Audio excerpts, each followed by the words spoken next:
Imagine this. You are sitting in a job interview. You understand the question.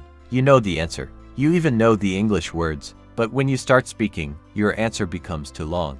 You lose your main point. You become nervous. And when you finish, the interviewer still does not completely understand what you wanted to say. This happens to many English learners. And here is the surprising part. The problem may not be your English. The problem may be your communication. Knowing English and communicating well are not exactly the same skill. Good communication means helping another person understand you clearly, calmly, and confidently.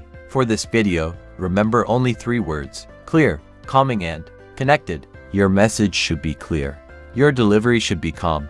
And the other person should feel connected to you. Today, I will show you 7 simple habits that can help you improve your communication skills in English. These habits can help you in job interviews, meetings, workplaces, classrooms, friendships, and everyday conversations. And habit number 5 is especially important if your mind becomes nervous when someone suddenly asks you a question. Let us begin. Habit number 1. Listen to understand, not only to reply. Many people think communication begins when they start speaking.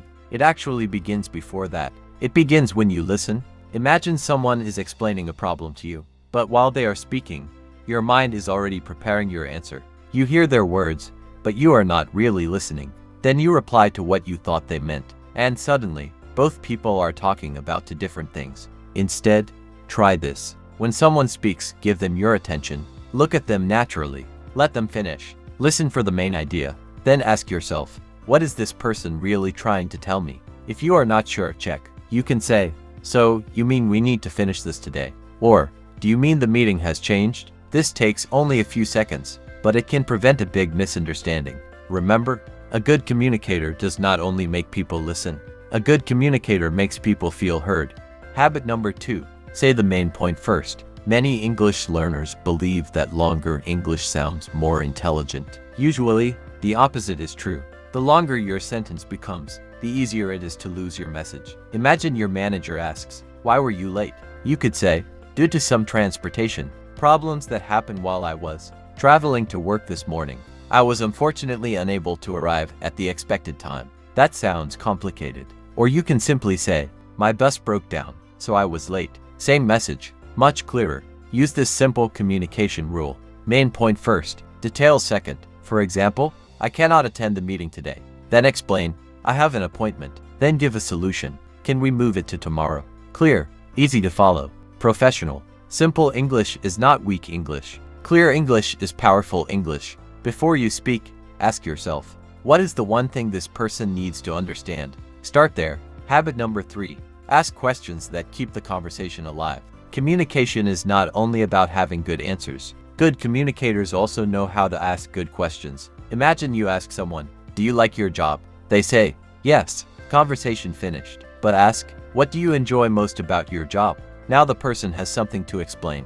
Instead of, "Was your trip good?" Try, "What was the best part of your trip?" Instead of only asking questions that can be answered with yes or no, use questions beginning with what, how, why, when, and if you do not understand something, do not pretend. Say, "Could you explain that again? Can you give me an example? What do you mean by that?" Some learners stay silent because they are embarrassed to ask, but asking for clarification is not weakness. It is good communication. The goal is not to look like you understood. The goal is to actually understand.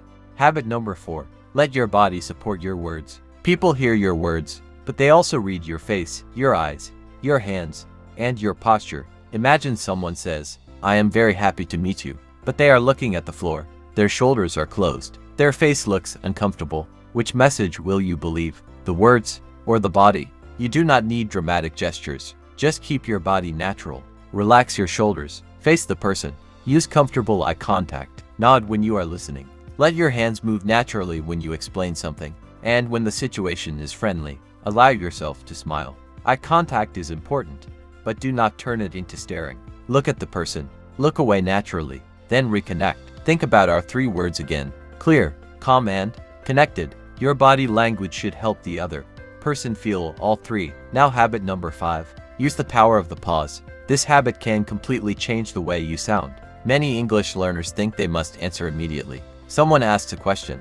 Their brain panics. They start speaking before they know what they want to say. Then the sentence becomes confusing. You do not need to answer in half a second. Pause. Take one breath. Think about your main point.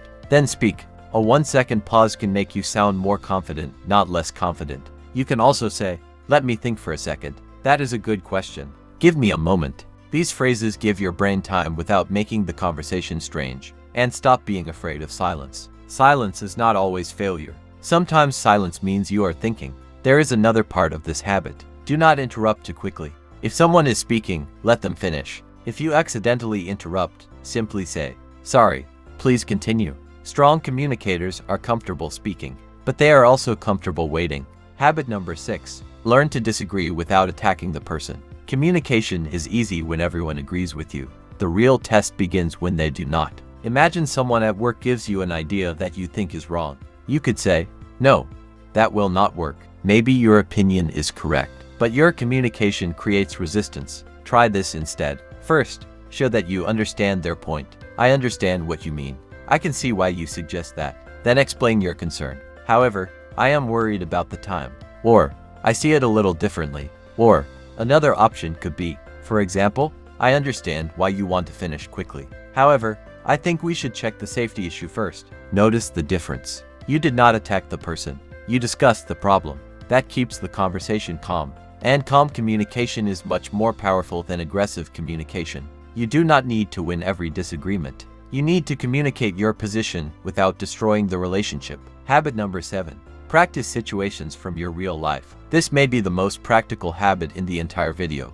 Do not only practice random English sentences. Practice the conversations you are actually going to have. If you are looking for work, practice. "Tell me about yourself. Why should we hire you? What are your strengths?" If you work in an office, practice. "I finished the first task, but I need more time for the second one." If you attend meetings, practice. "I agree with the main idea, but I have one concern." If you meet new people, practice introducing yourself. Say the answer once, then say it again. Make it shorter, make it clearer, make it calmer. You can record yourself on your phone. But when you listen back, do not immediately criticize your accent. Ask better questions. Was my message clear? Did I speak too quickly? Did I explain too much? Did I pause naturally? Would another person understand me easily?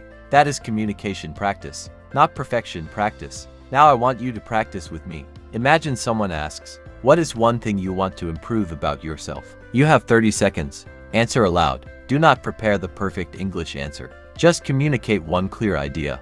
You might say, "One thing I want to improve is my communication. Sometimes I speak too quickly. I want to listen more carefully and explain my ideas more clearly." Now continue in your own words. Remember, clear, calm, connected. After you answer, ask yourself 3 questions. Was my main idea clear? Did I sound calm? Did I connect with the person listening? If yes, you communicated successfully. Now let us review the 7 habits. Listen to understand. Say the main point first. Ask better questions. Use natural body language. Use the power of the pause. Disagree without attacking.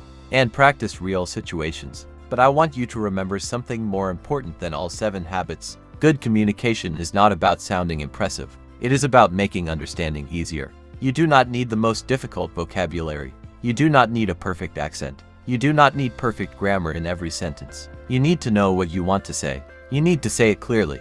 You need to listen to the person in front of you. And you need enough confidence to continue even when your English is not perfect. Start with only one habit today. Maybe wait 1 second before answering. Maybe ask one better question. Maybe shorten one long explanation. Maybe listen without interrupting. Small communication changes can create surprisingly big results. And something interesting happens when you practice these habits. At first, you are thinking, "Is my English correct?" But slowly, your attention changes. You begin thinking, "Did this person understand me?" That is a major shift, because communication is not only about words. It is about people. It is about understanding.